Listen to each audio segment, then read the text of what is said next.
Oh, there he is. Let's get some food in us and then we'll... Whoa! I was wondering where you went. Where did you come from? Well, as you can see, I am merely sitting here and reviewing what we have deduced thus far.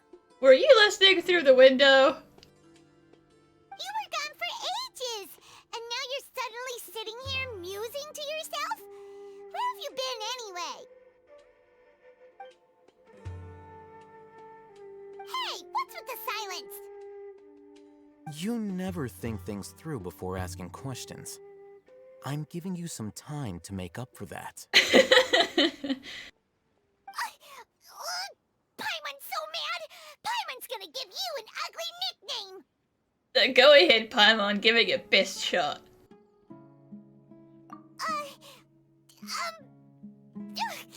Never mind. Paimon's got nothing. There's just nothing super obvious to pick with this guy. It makes it so hard.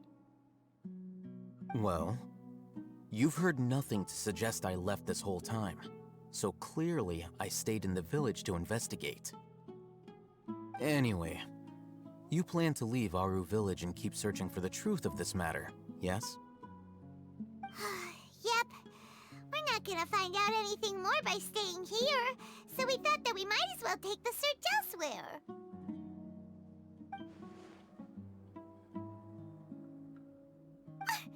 Enough with the silent treatment! He's letting us come to our own conclusions, Paimon. No. I'm just surprised that you decided to team up with him. Alhaitham, you haven't helped us out at all ever since we arrived at Aru village. Bold of you to question our choices. Let's not start fighting again, okay? Yeah, you're all talk. While you were investigating, I had my own work to do, which I've now finished. Really? Paimon doesn't believe you. To be honest, we aren't really a team, so I have no obligation to inform you of my whereabouts. Not to mention that going separate ways allowed me to find some important information that you all had missed. Huh? Right here in the village? Correct. What did you learn? I'm going to take you to someone. But before that, you need to understand where she's coming from. What does that mean? How do you think the residents of Aru village feel about what we're doing? In other words, do you truly believe every single word the villagers tell us? I mean, that one woman was definitely being sus because she was like, the village, I mean, the mad scholars, right? Mad scholars. Is that who we're going to go talk to? You mean some of them lied to us? Hiding the truth does not necessarily equate to lying. Again, these people have their reasons. Remember what Candace said? Most people in Aru village don't necessarily care which deity is in charge of Sumeru. That's because whether the Scarlet King or the Sumeru Archon has power is of little significance to them. By contrast, the perils of their daily lives are ever-present concerns. They won't simply share everything they know with you without good reason. That's why you believed there was no further information to be found in this village. Glad you're following along. Among those you have talked to, there's someone who was consciously keeping you out of the loop. In fact, she's been observing your every move since you arrived. The reason being, to someone who only wants to live their life in peace, any external factors introduce unpredictability into the equation. Those eyes. Those fierce eyes. You look like a real fighter. Don't change the subject. It's quite obvious that she's intimidated by Sino's authority and strength. Right. You were asking about the mad scholars. She corrected herself mid-sentence because she's aware that there are Scarlet King fanatics in the village.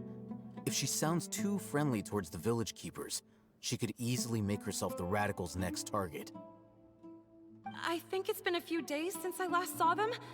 I usually go to bed pretty early, so I'm not too familiar with what goes on at night. Remember? She made a point of denying her involvement in anything that occurs at night. Meaning she knows that things happen at night. But honestly, I feel quite sympathetic towards them. Even though they act a little strange, they've helped me in the past. If it weren't for them, my house would have collapsed long ago. After speaking to the village chief, it became clear that the village keepers had protected Aru village at night. In other words, the young miss was very much awake during that time. Then why would she lie? Because we're a bunch of random strangers, Paimon.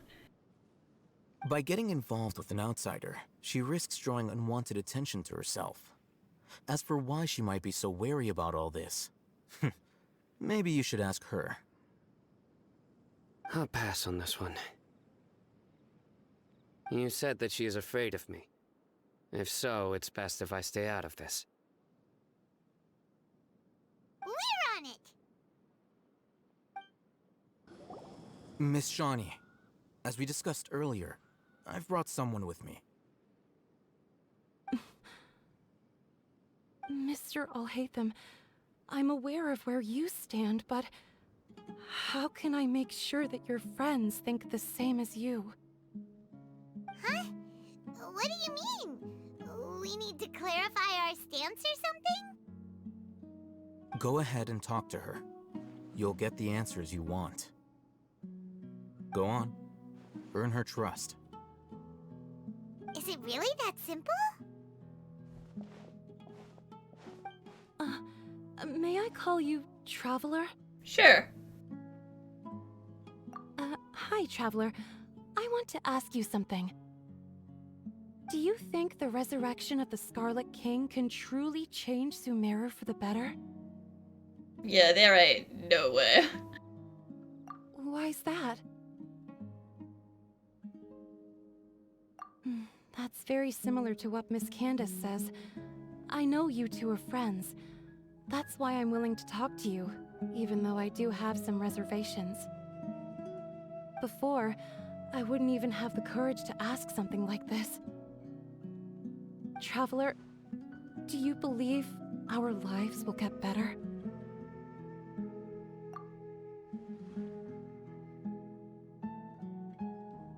Yeah!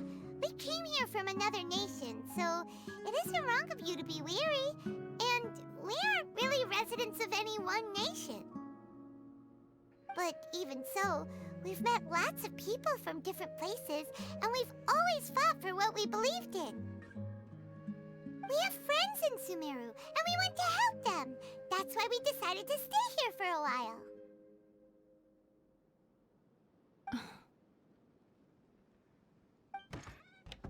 I want to trust you. My apologies for posing my questions like that.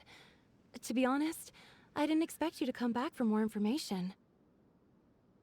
Alhaitham told us you have your reasons. It's okay. We understand. The fact is that only one side of my family is desert folk. I don't really fit in anywhere in Sumeru. Some believe in the Sumeru Archon, while others believe in the Scarlet King. I don't belong to either side, and neither side would want me. Speaking of which, the Radicals mentioned that they despise traitors. Do they just think that anyone who's different from them is a traitor? Yeah. Some people can be so narrow-minded when it comes to bloodline and beliefs. It makes no difference what I say or how I behave. I'll always be suspected of having ulterior motives. Slowly, I just stopped talking to people.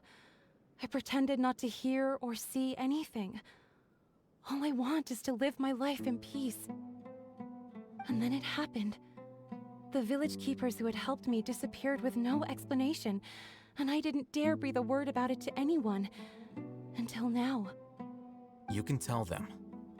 I'm sure she'll keep your secret. All right. I'll tell you what I told Alhaitham. I actually have a sharper sense of hearing than most. Sometimes, I hear strange crying sounds in the night. There are ghosts? Perhaps. I'm not sure. It's faint, but it's definitely the sound of crying. It comes from far away in the distance, and always carries very raw emotion. It used to be louder and more frequent, but ever since you arrived in the village, it doesn't seem to happen as often, and when it does, it's much quieter. I have to focus really hard to make it out. I confirmed this with the guards on night duty. They also have someone with a good ear, and he's heard similar sounds at night. But, because we're in the middle of a desert, he would rather believe that they are the cries of beasts than ghosts. There's really nothing around these parts, except for an old hospital not far from the village. I think they used to use it for treating Eleazar, but it's been abandoned for years. Well, a lead's a lead. Let's go. Yeah, let's go! Oh, is this the place? It's in terrible shape, and there's sand everywhere. Empty and forgotten. An ideal place to hide people. Whew. They were easier to deal with than Paimon had expected. Super strong bandits? Or monsters taller than buildings dropping out of the sky? Or, you know, something like that. I know stone-hide lava trolls are kind of, just everyday occurrences at this point, but that's still a pretty big dude, Paimon.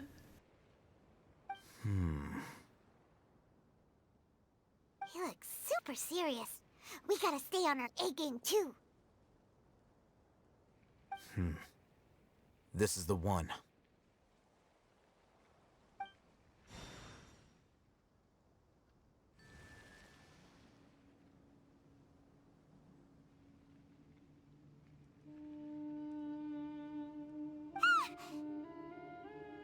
Let's go in and take a look.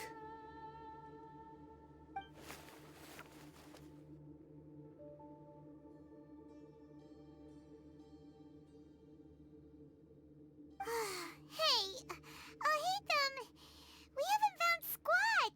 Are you sure we aren't wasting our time here? Patience. Shawnee says she only hears the crying at night. We have time to burn. Until then,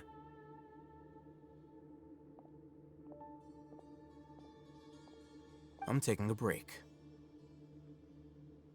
And just like that, he sits down. Wait, he even brought a book to read? What are you reading? Let Paimon see.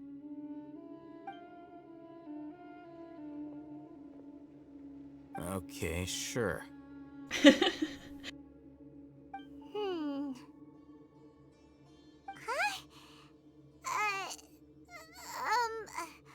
The natural position, which is the positional propensity of an entity in natural motion in contrast with an object in forced motion? Huh? When free from external influences, every entity displays the tendency to follow its natural trajectory? Paimon, he is still an academic. Like, what did you think he was gonna be reading poetry? So, you got that? She got the words, but the meaning is, beyond her. Oh, Paimon gives up. You keep reading your book. See ya.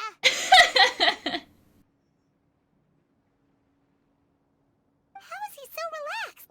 Look at him, reading an impossible book in a creepy place like this. Maybe it's time to spread your wings and become learned. Hey, what good is that gonna do for you? You're acting like one of those annoying grown-ups who go around nagging people to focus on their studies.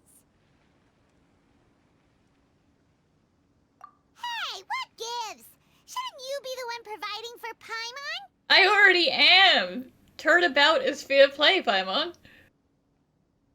Oh, right. Okay then. Thank you for working so hard and earning so much more. If it weren't for you, Paimon would probably still be floating around in the ocean somewhere. Thank you.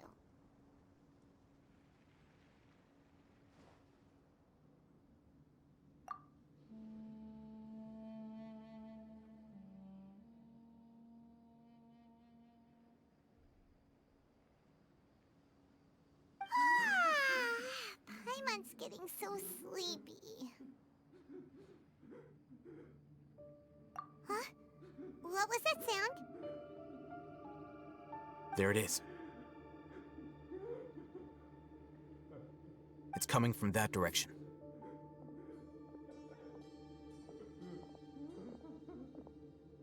Is the sound coming from here? Huh. Paimon's not seeing anything. That's unsettling, alright. Hmm? It's from below. But there's no way we can get down there. Something is off about the interior here.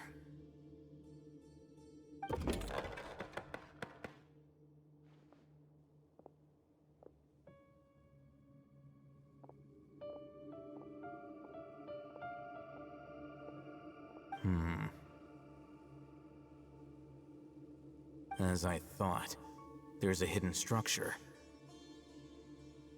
Wow. It's like they tucked another hospital into this one.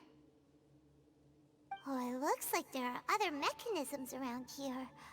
Let's keep exploring.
Everything ends on Wednesday.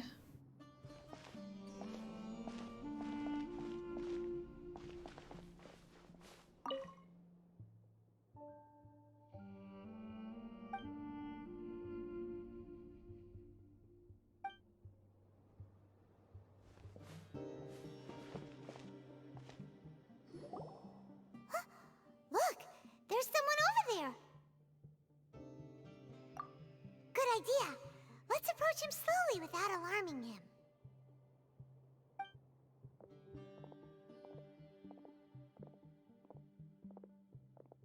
Wait.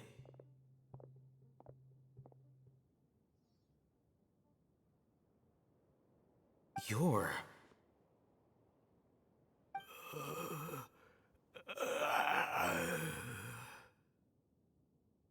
He can't speak, and his eyes are unfocused. But he looks too young to be anyone's grandfather. Also, why is he the only one here? Didn't expect to see him here. So you know him?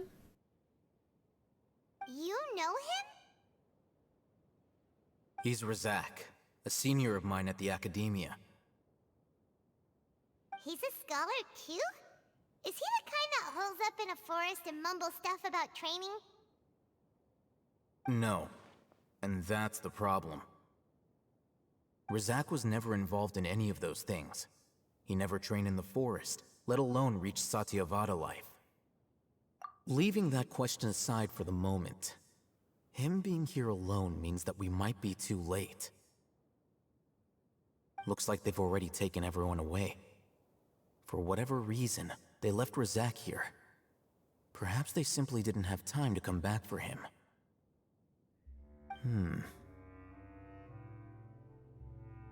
There are drag marks on the ground. They're clearer by the doorway. Someone was forcefully drawing a cart that was loaded with something heavy.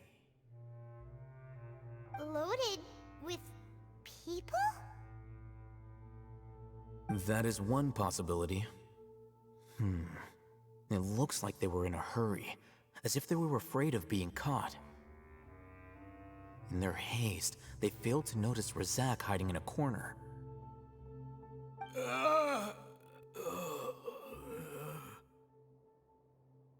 The symptoms are identical. Looks like we found living proof. Huh? Why do you say that? Allow me to jog your memory. Recall your time at Port Ormos. Don't you think his symptoms look familiar? You mean that Ein al-Akmar guy?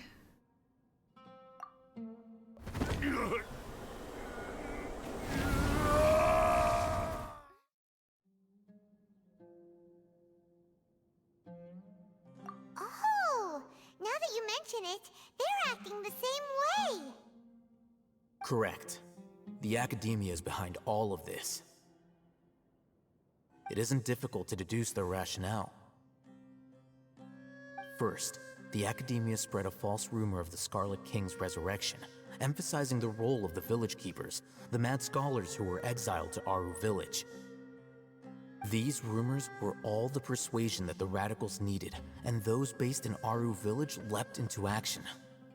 Unbeknownst to them, of course, through rounding up the scholars, they were actually helping the Academia. As well as being able to exploit the radicals for their own ends, this scheme has one further advantage to the Academia. All the risks and responsibilities are offloaded onto the Scarlet King's followers. No risk, all reward.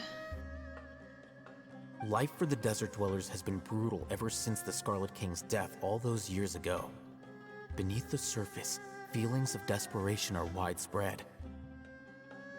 Many would give everything they have for the prospect of something better. Anyone looking to exploit that for their own ends simply needs to make a few empty promises. Even if complications arise, people will see that those involved are all followers of the Scarlet King and look for no further explanation than differences of belief. A deep-seated mistrust of the desert and everyone in it by the rest of Sumeru will make sure of that.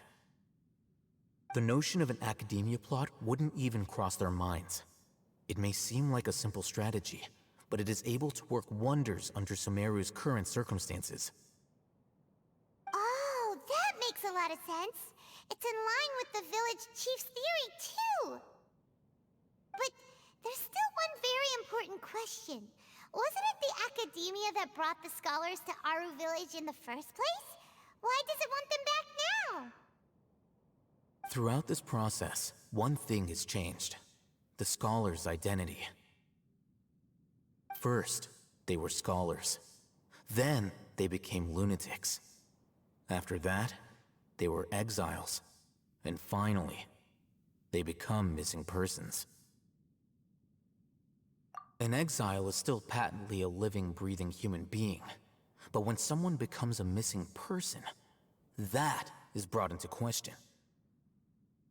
If you can't find someone, you have no way of knowing what exactly happened to them. That makes missing people an ideal resource. Resource? For what exactly? One possibility is that the information in their brains could be extracted into knowledge capsules. Extracted? You mean canned knowledge comes from people's brains?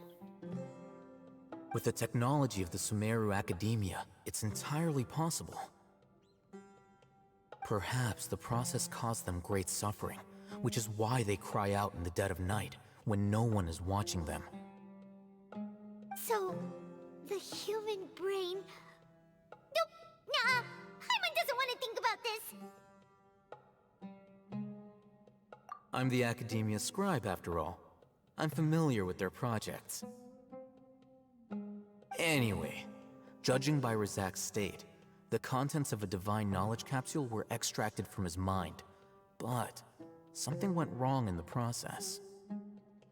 Or perhaps his curiosity got the better of him, and he used such a capsule for himself. Paimon's a little confused. Can they just use anyone's brain?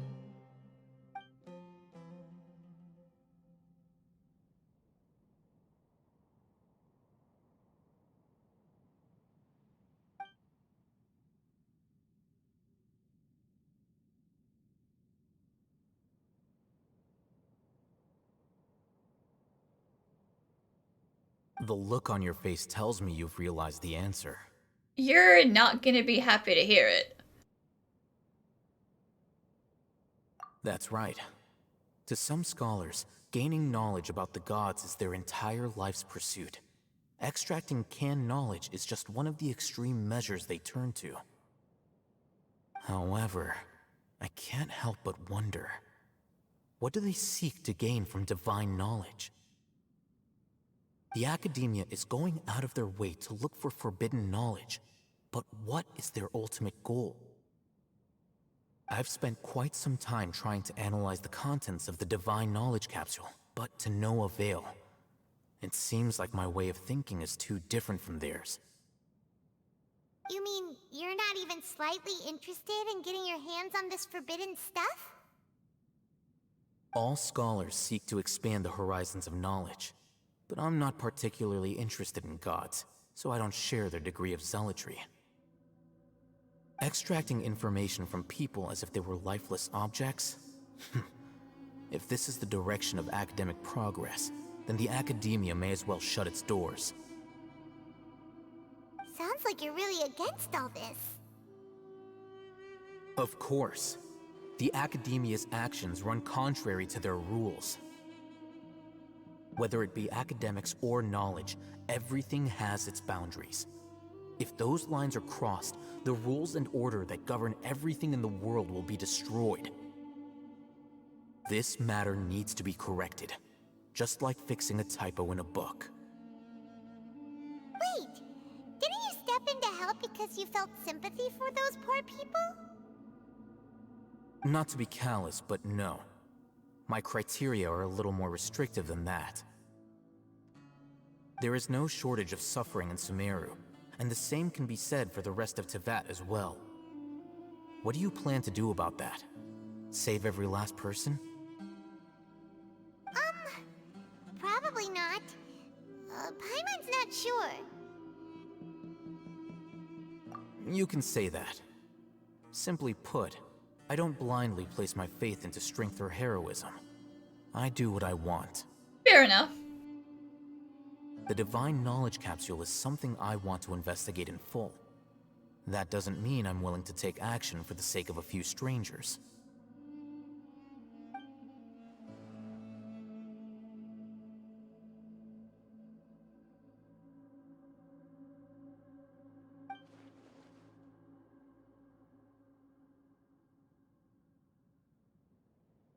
Paimon's been wanting to say this for a while. There are a lot of bad guys in the Academia, but you're not one of them. You're their weirdo. You're probably right. Though I must say, I quite enjoy this feeling of being the odd one out.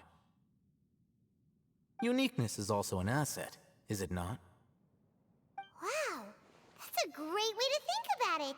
Paimon's really impressed. If only Miss Shani had a similar mindset, her life would definitely be a lot easier.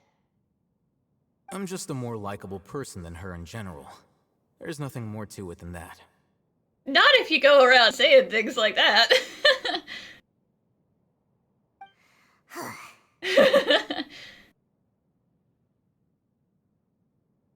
He won't last long if we leave him here. Let's take him with us. We'll work out our next step after we return to Aru Village.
I am so curious about who this blacked out person is. There is, of course, always the possibility that it's Dore. But it might not be. It's just sus.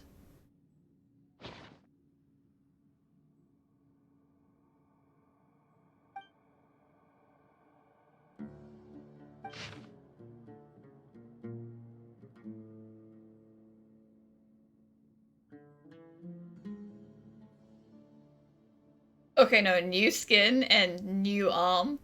That's extensive experimentation. That's definitely sounding a little more like a Dottore plot from back in the day.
Okay. Yikes. Ignorance might be bliss here, to be honest.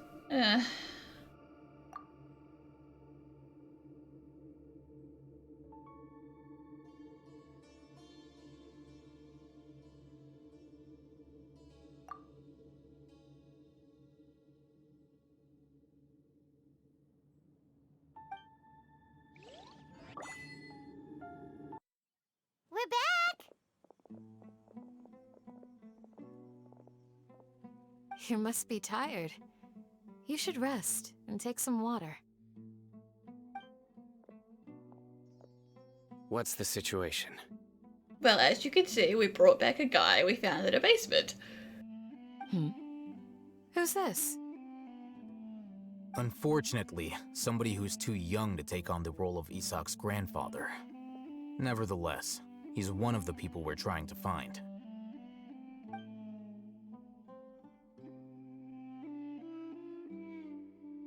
So, at one point in time, The abandoned Eleazar hospital served as the Academia's site for extracting divine cant knowledge.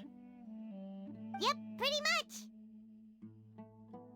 Their plan must have been implemented at some point before we arrived at Aru village, since divine cant knowledge has been in circulation for a while now. Yet, they fled once we were headed to the village, almost as if they knew we were on their trail. Why is that? Yeah, why is that?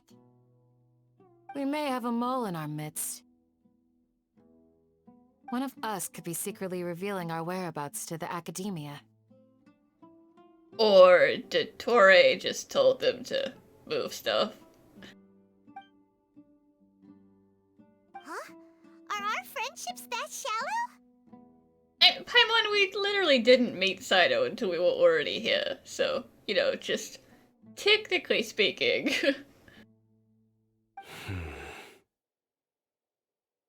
Looks like none of you have realized wherein lies the issue. Sino, you're the reason why they can predict our movements. Wait, what's that supposed to mean? Choose your next words very carefully. It is simply a logical inference. I have my reasons.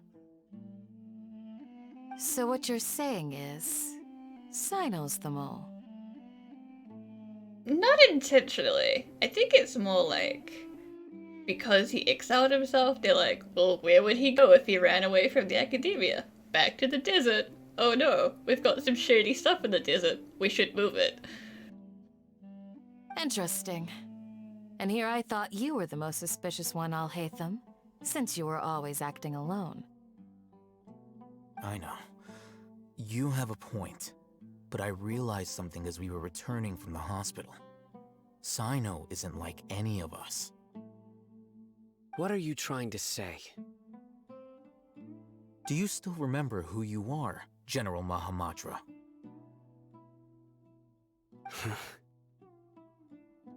As a Matra, you are no doubt privy to certain kinds of information.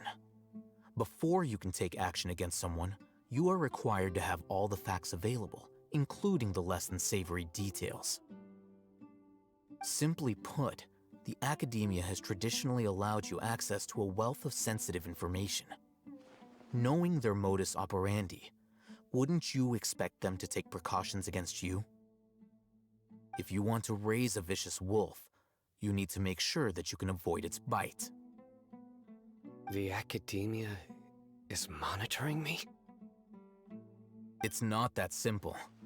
The Academia has eyes all over Sumeru, but they have a special protocol for dealing with you.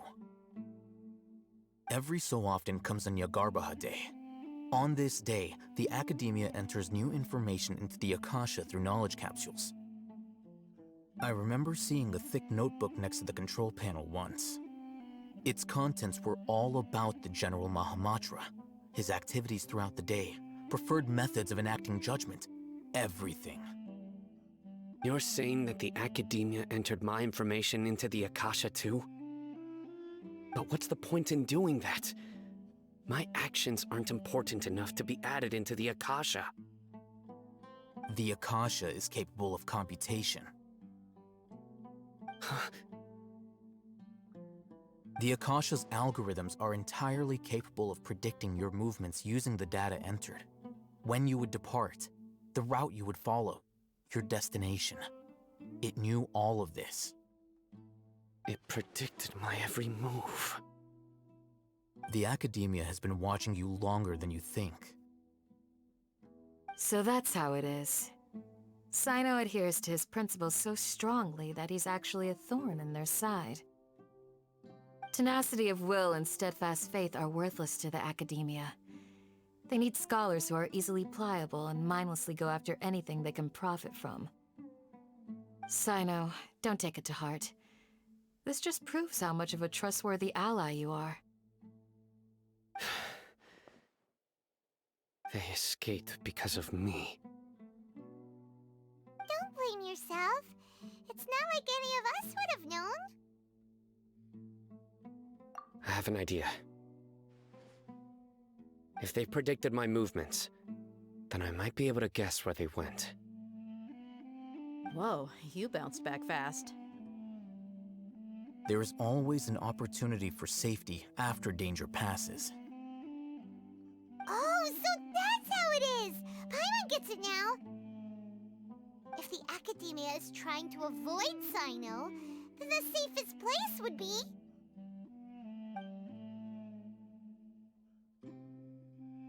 Yep, that's right! They'll want to proceed in the direction opposite of where I'm going. You're getting smarter, Paimon. Ouch.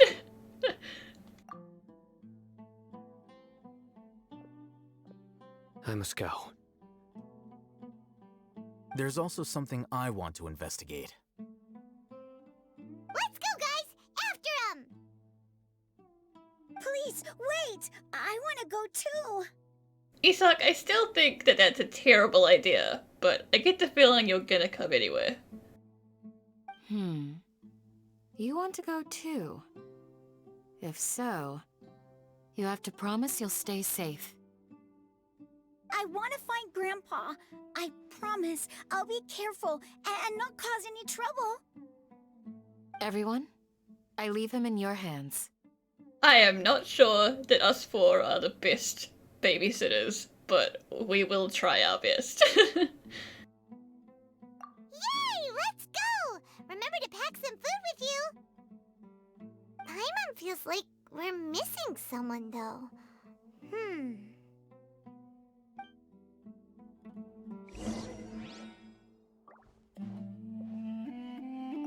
I'll be awaiting your good news.